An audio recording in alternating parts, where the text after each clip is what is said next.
लवकरच दीक्षाभूमी स्मारक समितीला कृषी विभागाची साधारणपणे 3.84 एकर जमीन ही सुपूर्द करण्यात येणार आहे। काल महाराष्ट्र राज्याचे मुख्यमंत्री देवेंद्र फडणवीस यांनी पत्रकार परिषदेमध्ये वक्तव्य केलेलं आहे। सगळ्यात अगोदर मुख्यमंत्री देवेंद्र फडणवीस हे काय बोलले हे जरा नीट समजून घ्या। दीक्षाभूमीला ज्या ज्या मागण्या आहेत त्या आम्ही पूर्ण केलेल्या आहेत। ज्या जागेचं तुम्ही या ठिकाणी सांगताय ती कृषी विभागाची केंद्राची एक छोटीशी जागा आहे, ज्याची मागणी अनेक वर्षापासून त्या ठिकाणी आहे। आम्ही केंद्राला विनंती केलेली आहे की ती जागा त्यांनी द्यावी। स्मारक समितीला कृषी विभागाची 3.84 एकर ही जमीन का मिळणार आहे, कशासाठी मिळणार आहे आणि त्या जमिनीचा स्मारक समिती काय उपयोग करणार आहे यावरती एक दृष्टिक्षेप। साधारणपणे आपल्या सगळ्यांना माहिती आहे की दिनांक 1 जुलै 2024 रोजी नागपूरच्या दीक्षाभूमी या ठिकाणी आंबेडकरी समाजातील तरुणांनी, नेत्यांनी आणि संपूर्ण जनतेने दीक्षाभूमी या ठिकाणी आंदोलन केलेलं होतं। दीक्षाभूमी या परिसरामध्ये जे अंडरग्राउंड पार्किंग चालू काम होतं, हे पार्किंगचं काम त्यांनी बंद पाडलेलं होतं। काही लोकांनी त्या ठिकाणी जीसीबी घेऊन आलेले होते। त्याचबरोबर कार्यकर्त्यांच्या वतीने अंडरग्राउंड पार्किंग या ठिकाणी जेवढे काही कॉलम होते त्या कॉलमची तोडफोड करण्यात आली, त्या ठिकाणातल्या सळ्या उखाडण्यात आल्या, त्या ठिकाणी जेवढे काही पत्रे उभा करण्यात आलेले होते ते पाडण्यात आले। छोटेखानी त्या ठिकाणी आग देखील लावण्यात आलेली होती आणि जमाव एवढ्या मोठ्या पद्धतीने प्रक्षोभक झालेला होता की या जमावाच्या पुढे पोलिसांचं एक देखील चालत नव्हतं। जनतेमधून महामानव डॉक्टर बाबासाहेब आंबेडकर यांच्या नावाच्या जयघोषणा आणि स्मारक समितीने जे अंडरग्राउंड पार्किंगचं काम हातीमध्ये घेतलेलं आहे ते तात्काळ थांबवावे अशा प्रकारची त्यांची मागणी होती। स्मारक समितीच्या वतीने हे जे काम चालू होतं याचा नीट जर बारकाईने अभ्यास जर केला तर साधारणपणे 2.5 एकरावरती हे पार्किंग बनणार होतं आणि साधारणपणे महाराष्ट्र सरकारच्या वतीने 50 कोटी रुपयांचा त्या ठिकाणी खर्च करण्यात येणार होता आणि सध्याच्या घडीला त्या ठिकाणी 30% काम हे पूर्ण देखील झालेलं होतं। साधारणपणे एकाच वेळी 1000 गाड्यांची पार्किंग त्या ठिकाणी होणार होती। महाराष्ट्राच्या विधानसभेमध्ये नितीन राऊत यांनी हा प्रश्न उपस्थित केला आणि त्याला उत्तर देताना त्यावेळेचे उपमुख्यमंत्री असणारे देवेंद्र फडणवीस यांनी त्यांना उत्तर दिलेलं होतं की MMRDच्या वतीने आम्ही या कामाला स्थगिती देत आहोत। सगळ्यात अगोदर आंबेडकरी जनतेकडून या कामाला का विरोध करण्यात येतोय, तर आंबेडकरी जनतेच्या वतीने असं सांगण्यात आलेलं आहे की या ठिकाणी जे काही पार्किंगचं काम चालू आहे या पार्किंगच्या कामाच्या माध्यमातून त्या ठिकाणी जेवढे काही कॉलम उभे करण्यात येणार आहे, त्याचबरोबर जे अंडरग्राउंड जे पार्किंग निर्माण करणार आहे येणार आहे, याच्यामुळे या ठिकाणातील जो भव्य दिव्य जो स्तूप आहे या स्तूपाला इजा होऊ शकते, या स्तूपाला भेद पडू शकतो, या स्तूपाला छिद्र पडू शकतात आणि या कारणास्तव त्या ठिकाणातील आंबेडकरी जनतेने विरोध केलेला होता। त्याचबरोबर विरोध करायचं दुसरं कारण असं होतं की महामानव डॉक्टर बाबासाहेब आंबेडकर यांनी 13 ऑक्टोबर 1956 रोजी आपल्या साधारणपणे 5 ते 6 लाख अनुयायांच्या वतीने त्या ठिकाणी बौद्ध धम्माचा स्वीकार केलेला होता आणि 1956 पासून आज तागायत त्या ठिकाणी दरवर्षी दसऱ्याच्या दिवशी त्या ठिकाणी लाखोंचा जनसमूह हा त्या ठिकाणी एकत्र येत असतो। महामानव डॉक्टर बाबासाहेब आंबेडकर तथागत भगवान गौतम बुद्ध यांना त्या ठिकाणी अभिवादन केलं जातं, वंदना घेतली जाते। त्याचप्रमाणे छोटे छोटे महामानव डॉक्टर बाबासाहेब आंबेडकर यांच्यावरती प्रकाशित करण्यात आलेली त्यांची पुस्तकं असतील, बाबासाहेबांची पुस्तकं असतील, बुद्ध आणि त्याच्या धम्माच्या वरती असणारी पुस्तकं असतील, बाबासाहेबांचे कॅलेंडर असतील, छोटेखानी फोटो असतील, त्याचप्रमाणे बॅच असतील, बिल्ल्या असतील, झेंडे असतील, या सगळ्या साहित्यांची विक्री करणारे छोटे छोटे स्टॉल हे त्या परिसरामध्ये लावण्यात येतात।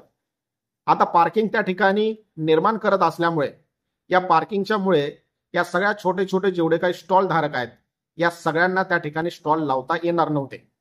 हा झाला पहिला मुद्दा। दुसरा महत्वाचा मुद्दा आहे की अंडरग्राउंड पार्किंग, या अंडरग्राउंड पार्किंगमुळे स्तूपाला भेगा पडणार होत्या। त्याचप्रमाणे येणाऱ्या काळामध्ये स्तूप हा पडू देखील शकला असता, या कारणामुळे आंबेडकरी जनतेने त्याला विरोध केलेला होता।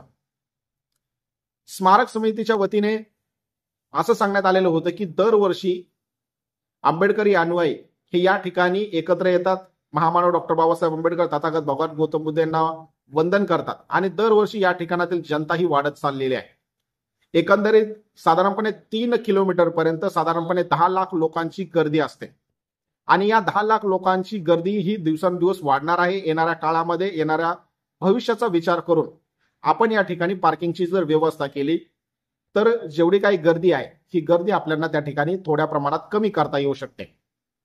मात्र दुसऱ्या बाजूला जर तुम्ही पाहिलं तर या पार्किंगच्या आडून एक वेगळं कारस्थान रचलं गेलेलं होतं आणि त्या ठिकाणातील स्थानिक कार्यकर्त्यांना आणि नेते मंडळांना हे नेमकं कारण काय होतं हे चांगलंच माहिती आहे. सध्याच्या घडीला नागपूर दीक्षाभूमी जी आहे या दीक्षाभूमीलाच लागून कृषी विभागाची साधारणपणे कापूस डिपार्टमेंटची साधारणपणे 3.84 एकर ही जमीन आहे.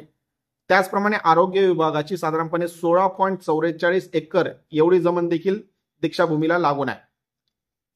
आंबेडकरी जनतेच्या वतीने ज्या ठिकाणी आंदोलन करण्यात आलं होतं त्यांच्याकडून एक मागणी करण्यात आली की तुम्ही जे स्तूप आहे या स्तूपाच्या आजूबाजूच्या परिसरामध्ये अंडरग्राऊंड पार्किंग करू नका.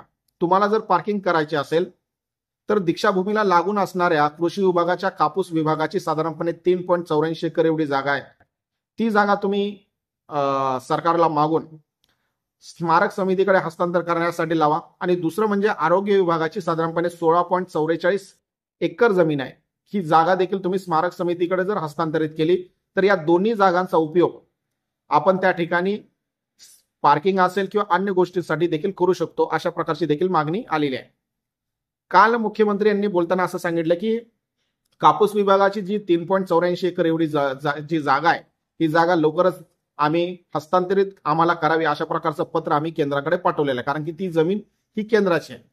मात्र दुसरा एक असा प्रश्न पडतोय की साधारणपणे 2015 साली म्हणजे 2014 ते 2019 या पहिल्या टर्म मध्ये देवेंद्र फडणवीस हे महाराष्ट्र राज्याचे मुख्यमंत्री राहिलेले होते. त्याच्यानंतर मधल्या 2.5 वर्षामध्ये ते विरोधी बाकावरती होते. नंतर ते महाराष्ट्र राज्याचे उपमुख्यमंत्री होते आणि आता सध्याला ते पुन्हा महाराष्ट्र राज्याचे मुख्यमंत्री बनलेले आहेत. 2015 सालीच या स्मारक समितीने त्यावेळीच्या सरकारकडे कृषी विभागाची 3.84 एकर जमीन आणि आरोग्य विभागाची 16.44 एकर जमीन ही स्मारक समितीकडे देण्यात यावी अशा प्रकारचा प्रस्ताव हा त्यावेळीच सरकारला पाठवलेला होता. आणि या प्रकारचं एक पिटिशन हे सध्याला न्यायालयामध्ये आहे आणि न्यायालयाच्या वतीने त्याच्यावरती निर्णय येणे बाकी आहे. आणि न्यायालयाने सरकारकडे याची बाजू मांडण्यासाठी देखील सांगितलेलं होतं. मात्र सरकारने आजपर्यंत त्याच्यावरती कुठलंही उत्तर दिलेलं नाही किंवा निकालामध्ये देखील काही पुढच्या गोष्टी त्यांनी सांगितलेल्या नाही. मात्र सध्याच्या घडीला महाराष्ट्र राज्याचे मुख्यमंत्री देवेंद्र फडणवीस यांनी जी घोषणा केलेली आहे की आम्ही केंद्र सरकारला विनंती केलेली आहे आणि लवकरच कृषी विभागाची कापूस विभागाची जी 3.84 एकर जी जागा आहे ती लवकरच आम्ही दीक्षाभूमी स्मारक समितीला हँडओव्हर करू, जेणेकरून त्या ठिकाणी जो 1 जुलै 2024 रोजी जो वाद निर्माण झालेला होता तो वाद तर मिटूनच जाईल. मात्र अंडरग्राऊंड पार्किंगचा जो काही नवीन जो मुद्दा आहे जेणेकरून त्या ठिकाणी जे एवढे काही लाखोंच्या संख्येने जे भाविक येतात या भाविकांसाठी त्या ठिकाणातली गर्दी आपल्याला काही प्रमाणामध्ये कंट्रोल करता येऊ शकते. आणि या कारणास्तव कृषी विभागाची जमीन ही लवकरच दीक्षाभूमी स्मारक समितीच्या कडे हँडओव्हर करण्यात येणार आहे. आता बघावं लागेल की किती दिवसामध्ये ती पूर्ण मिळते, कधी ते स्मारक समितीच्या अंडरमध्ये जाते आणि त्या ठिकाणी कधी पार्किंगची उभारणी करण्यात येते.